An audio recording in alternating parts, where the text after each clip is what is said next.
The room was quiet. Not the peaceful kind, the heavy kind. The kind that presses against your chest and makes it hard to breathe. Daniel sat on the edge of his bed, staring at his phone, willing it to light up with good news.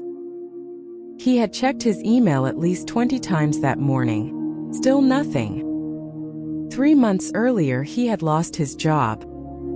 No warning, no gradual decline. Just a short meeting and a polite apology. Since then, every day had blurred into the next. Applications sent. Interviews promised.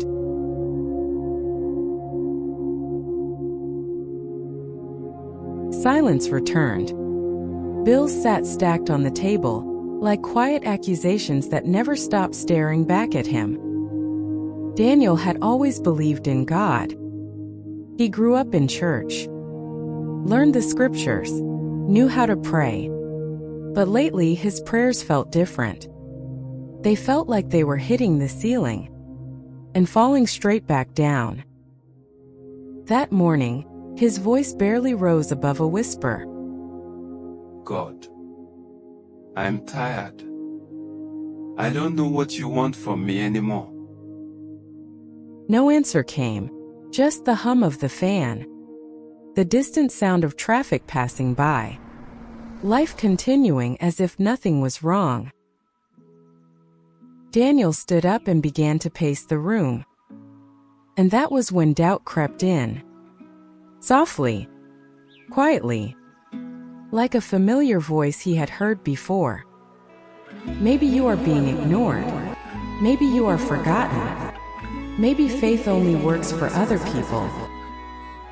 Daniel grabbed his jacket and stepped outside. The sky was gray, heavy with clouds threatening rain.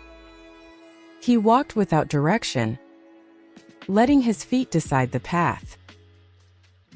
Eventually, he found himself at a small park near his old apartment. He had not been there in years. Daniel sat down on a bench beneath a large tree. Its branches were bare, leaves long gone. The tree looked lifeless. And for a moment, Daniel felt a strange connection to it. Then a memory surfaced. Years ago, his father had brought him to this very park. Daniel remembered complaining that the tree was ugly, that it never seemed to bloom. His father had smiled and said, "Some things grow where you can't see them. Roots come before fruit." At the time, Daniel laughed it off. Now the words felt heavier. He closed his eyes and took a deep breath. God, if you're still here, I need something. Anything. Still nothing. Frustrated, Daniel opened his eyes and noticed an elderly man nearby. Groceries had spilled across the sidewalk. Without thinking, Daniel stood up and helped him gather the items. "Thank you, son," the man said with a warm smile. "My hands aren't what they used to be." They talked for a few minutes. Small talk. Weather. Life. Before leaving, the man said something unexpected. "Don't give up in the quiet seasons. They're usually when the most important work is happening." Daniel froze. What did you say? But the man was already walking away. That evening, Daniel returned home feeling unsettled, yet strangely calm. Nothing had changed. No job, no clear direction, no sudden miracle. Yet something inside him had shifted. The days that followed looked the same. More silence, more waiting, more prayers that seemed unanswered. But this time, Daniel chose consistency. He woke up early. He prayed even when he felt nothing. He applied for jobs. He volunteered at a local shelter. He helped where he could. Weeks passed. One afternoon, Daniel received a call from a company he barely remembered applying to. The position was not what he expected. It paid less. The hours were longer. His first instinct was to say no. That night he prayed again. God, is this it? Is this really the answer?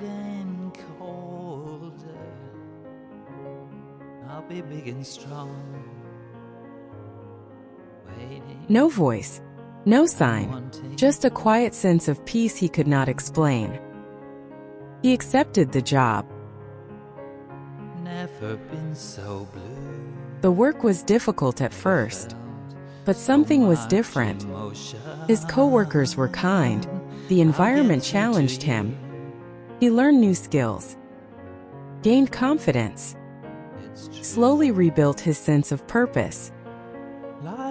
Months later, the company expanded. A leadership position opened, one Daniel was encouraged to apply for. When he received the promotion, his salary surpassed what he once earned.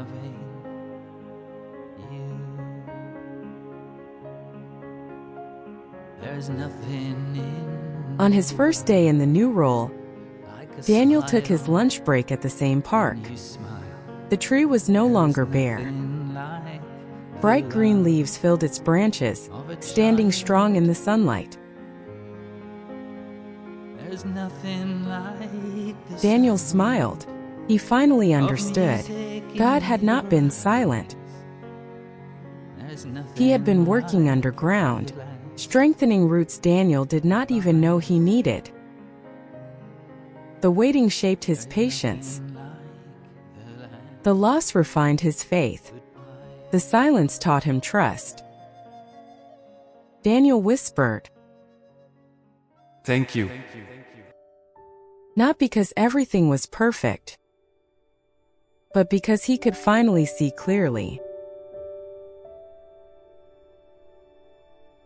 Sometimes God does not answer immediately, not because he is absent, but because he is preparing something deeper. If you are in a quiet season right now, do not assume you are forgotten. Growth often happens where no one is looking, and when the time is right, what was hidden will rise.